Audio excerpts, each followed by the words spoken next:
داخل المتحف بنشوف أهم جزء وهو الدرج العظيم واللي ارتفاعه بيوصل ل6 أدوار، واللي بيعتبر تجربة تاريخية كاملة. وانت طالع على الدرجات العادية أو حتى اللي بالكهرباء بتشوف 59 تمثال بتشمل مراحل وأبعاد مختلفة. المرحلة الأولى منها وهو المظهر الملكي، أما بعد كده فبنلاقي البعد الديني، وبعد كده الملوك ذات نفسهم علشان تنتهي الرحلة عند الأهرامات. تجربة مقصود تصميمها بالشكل دوت. داخل المتحف 12 صالة عرض مختلفة بتحكي قصص منقوشة على الأحجار وأوراق البردي. داخل المتحف مش بس معروضات وقطع أثرية وتماثيل ضخمة، كمان في معامل ضخمة مهمتها هي حماية وصيانة وترميم الآثار المختلفة. كمان تم استغلال قرب المتحف من الأهرامات وإنشاء كوبري في النص بحيث إن بيسمح إن الزيارة تكون للمكانين في نفس اليوم. يعني بعد انتهاء الزيارة في المتحف بيقدر الزائر إن هو يمشي ويوصل للأهرامات في نفس الزيارة. عملية إنشاء المتحف ما اقتصرتش بس على المباني والإنشاءات الخاصة بيه، كمان تم تطوير كل الطرق والمحاور اللي حوالين المتحف حتى المناطق المختلفة كلها. احنا كمان بنتكلم عن مطار دولي بيبقى بيستقبل رحلات دولية بينه وما بين المتحف 10 دقايق بس، وهو مطار سفنكس، واللي كنا لسه مصورينه ليكم من كام اسبوع.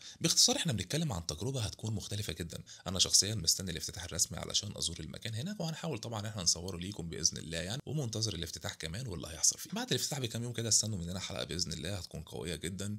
مش هبالغ يعني لو قلت ممكن ما تكونش اتعملت في تاريخ المتحف المصري الجديد باذن الله.